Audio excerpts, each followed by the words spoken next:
नमस्कार. आपले सर्वांचे तुमच्या आवडत्या मराठी न्यूजमध्ये सहर्ष स्वागत. प्रथमतः तुम्हा सर्वांना नवरात्रीच्या खूप खूप शुभेच्छा. गेल्या 2 दिवसापासून आपण मराठी न्यूजच्या माध्यमातून परिसरातील विविध क्षेत्रात आपला ठसा उमटणाऱ्या महिलांचा जीवन प्रवास जाणून घेत आहोत. तर आज आपल्यासोबत जोडले आहेत आरती शंकपाळ यांनी वैद्यकीय क्षेत्रात आपले नाव लौकिक केले आहे. आज आपण त्यांचा जीवन प्रवास जाणून घेऊया. तर चला भेटूया आरती शंकपाळ यांना. नमस्कार, मी आरती रवींद्र शंकपाळ, मूळ राहणार कारसूळ. मी लॅब टेक्निशियन आहे. निफाड फाट्यावरती शिवस्मृती क्लिनिकल लॅब नावाने माझी पॅथॉलॉजी लॅब आहे. पॅथॉलॉजी लॅबच्या निमित्ताने मी वैद्यकीय सेवेत काम करते. मी मूळची छत्रपती संभाजीनगर येथील आहे. माझं मूळ शिक्षण छत्रपती संभाजीनगर येथे देवगिरी कॉलेजमध्ये झालं. मी 12वीला असतानाच काही कौटुंबिक कारणामुळे माझं खूप लवकर लग्न झालं. मी DMLT हा लॅबचा जो कोर्स आहे तो लग्नानंतर केला. लग्नानंतर मला एक 10-15 वर्षानंतर थोडासा अडचणींचा सामना करावा लागला. माझ्या मिस्टरांचं आरोग्य विषयी थोडासा प्रॉब्लेम झाला होता, ॲक्सिडेंट झालेला असल्यामुळे, आणि त्यामुळे एक आर्थिक जबाबदारी कुटुंबाची माझ्यावरती आली. तर मग मी DMLT हा लॅबचा कोर्स केला. त्याच्यानंतर 1 वर्षभर लॅबची प्रॅक्टिस करून आता एक 7-8 वर्षापासून मी लॅब चालवत आहे. वैद्यकीय क्षेत्रात आवड निर्माण होण्याचं म्हणजे वडील माझे डॉक्टर होते. तर मग त्यांनी मला सजेस्ट केलं होतं की मेडिकल फील्डमध्ये म्हणजे हा DMLT कोर्स बद्दल हे करायला. तर त्यावेळेस म्हणजे आईवडिलांनी एक चांगल्या घराण्यात लग्न करून दिलं होतं आणि 10-12 वर्षाचा काळ हा कौटुंबिक जबाबदारी सांभाळण्यातच गेला. तर त्यावेळेस असं म्हणजे कुठलंच ध्येय नव्हतं जीवनामध्ये आपल्याला पुढे काही करायचंय, कारण घरी शेती वगैरे चांगली आहे, द्राक्ष बागायतदार शेती वगैरे आहेत, आणि मिस्टर पण त्यांचं मेडिकल होतं, फार्मासिस्ट असल्यामुळे. तर मग असं कुठलंही ध्येय नव्हतं.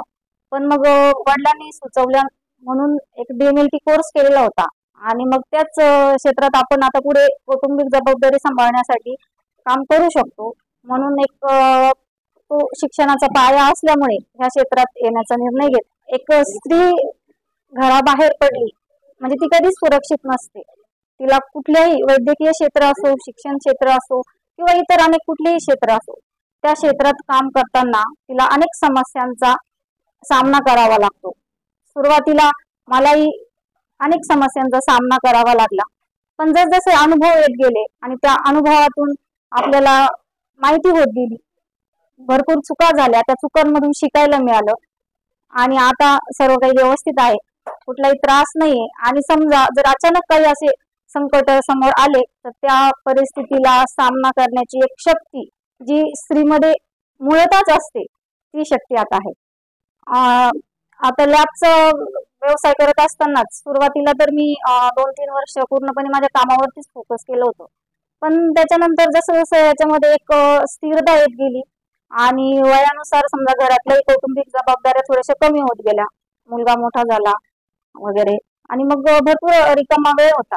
आणि सुरुवातीला लग्न लवकर झाल्यामुळे माझे जे बरेचसे समजा आवडते छंद होते ते मागे पडले होते. मग रिकाम्या वेळात परत ते सुरू झाले. म्हणजे वाचनाची आवड होती, लिखाणाची आवड होती. तर मग मी त्या क्षेत्रामध्ये परत समजा काम करायला सुरुवात केलं. आणि मग मला असं वाटलं की ज्या गोष्टी आपल्याला समजल्या आहेत त्या बरेच म्हणजे इतर समाजातही खूप जण असे असतात की त्या गोष्टींची त्यांना गरज असते. एक म्हणजे मोटिवेशनल फील्ड जसं म्हणतो आपण, प्रोत्साहनपर क्षेत्र. तर मग आपल्याला ज्या गोष्टी समजल्या आहेत, आपल्याला संकटात जेव्हा आली होती त्यावेळेस आपण ज्या पद्धतीने सामना केला, त्यावेळेस आपल्याला ज्या गोष्टींची मदत झाली त्या इतरही घटकापर्यंत पोहोचाव्या असं मला वाटलं. म्हणून मग मी माझ्या वाचनाला, लिखाणाला एक सामाजिक स्वरूपात लिहायला सुरुवात केली, आणि त्या सामाजिक माध्यमांवरती त्या पोस्ट करायला सुरुवात केली. त्याच्यावरती मला खूप छान असा रिस्पॉन्स मिळतो. अनेक माझे वाचक आहेत. आरतीज डायरी या नावाने माझं एक फेसबुक, इन्स्टावरती अकाउंट आहे. त्याच्यावरती मग मला खूप वाचकांचे असे रिप्लाय येत असतात की तुम्ही खूप छान मोटिवेशनल लिहिता.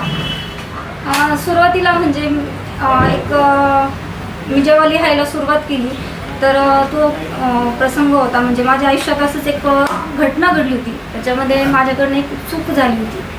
तर त्या चुकीला मला एका सरांनी असं समजून सांगितलं होतं की इथं चुकलं आहे मॅडम तुमचं.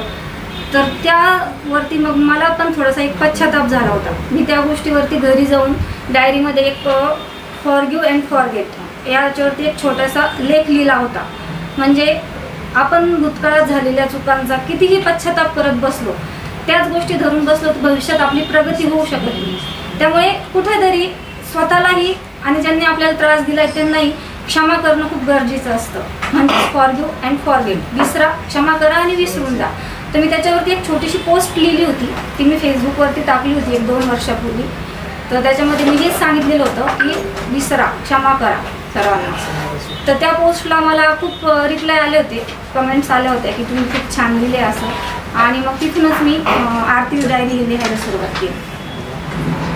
समाजात बरेच जण म्हणतात म्हणजे आपण ज्या गोष्टीवरती फोकस करू त्या गोष्टी आपल्या समोर येत असतात. समाजात सकारात्मकताही आहे, नकारात्मकताही आहे भरपूर प्रमाणात. तर आपण ज्या गोष्टींकडे लक्ष केंद्रित करतो त्या गोष्टी आपल्या जीवनात घडायला लागतात. म्हणजे आपण जर असं समस्यांचाच विचार करत बसलो तर समस्याच आपल्या समोर येतात. त्यामुळे ज्या समस्या येतात त्यांना त्याच्यातून बाहेर येण्यास, म्हणजे ज्यांना लोकांनी आपल्याला त्रास दिला, समस्या आपल्या समोर आणल्या, त्याच समस्यांवर उपाय सुद्धा आपल्याला कोणीतरी सांगतच असतं. तर मला माझ्या क्षेत्रातील सर्व माझे मित्र, सहकारी, पेशंट्स, डॉक्टर्स यांनी सर्वांनी खूप सहकार्य केलं. त्यांच्या मदतीनेच मी आजपर्यंत इथं पोहोचू शकते. आज नवरात्रीचा 3रा दिवस आहे आणि नवरात्रीत म्हणजे जसं की 9 रंग, देवीचे 9 रूप, 9 गुण याबद्दल सगळीकडे आपल्याला सोशल मीडियावरती म्हणा किंवा जिथे आपण जाऊ तिथे याबद्दल चर्चा होते, माहिती होते. तर मग नवरात्र उत्सवात फक्त 9 रंगाच्या साड्या घालून तो फक्त एक आनंद जल्लोष म्हणून साजरा न करता त्या मागच्या आध्यात्मिक गोष्टी असू देत, त्याच्यातले जे गुण आपण जीवनात अंगीकारले पाहिजेत, त्याचाही आपण सर्वांनी विचार केला पाहिजे. तर आजचा नवरात्राचा 3रा दिवस आहे. आजचं देवीचं चंद्रघंटा हे रूप आहे, म्हणजेच देवीच्या चंद्रावर बसलेली आहे आणि चंद्र हा शांततेचं प्रतीक आहे. आणि आजचा कलर आहे ग्रे कलर, करडा कलर. तर करडा कलर जो आहे हा पांढरा रंग आणि काळा रंग मिळून होतो. म्हणजेच पांढरा रंग हा शांततेचं प्रतीक आहे आणि तसं बघितलं तर काळा रंग हा नकारात्मकतेचं प्रतीक आहे. तर आपण जीवनात जसं ठरवलं की पूर्णपणे आपल्या जीवनात चांगलंच घडेल असंही नाही आणि पूर्णपणे वाईटच घडेल असंही नसतं. त्या दोघांचा समन्वय आपल्याला साधता आला पाहिजे आणि त्याचं प्रतीक आहे आजचा करडा रंग. म्हणजे जर तुम्हाला जीवनात खूप सुख असेल, खूप आनंद असेल, खूप यश मिळालं असेल तर हुरळून जाऊ नये आणि समजा जर कधी संकट आली, दुःख आले तर खचून जाऊ नये. या दोन्ही गोष्टींचा समन्वय साधण्याचं प्रतीक संदेश आपल्याला आजचा करडा रंग देतो. तर मला स्त्रियांना असो किंवा समाजातील प्रत्येक घटकाला एक नवरात्रोत्सव म्हणजे हा फक्त स्त्रीसाठीच नाही तर एक प्रत्येक सजीव जीवासाठी आहे. त्यांना असं सांगायचं आहे की स्वावलंबी बनलं पाहिजे आपण. म्हणजे फक्त आर्थिकदृष्ट्याच नाही तर भावनिकदृष्ट्या आपण स्वावलंबी बनलं पाहिजे. म्हणजे आपला आनंद, दुःख हे इतरांवर अवलंबून असलं नाही पाहिजे.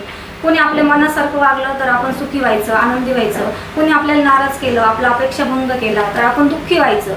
तर ह्या अशा गोष्टी न घडता त्या दोघांचा समन्वय साधत स्वतःही आनंदी राहून इतरांनाही कसा आनंद देता येईल यासाठी आपण प्रेरित झालं पाहिजे.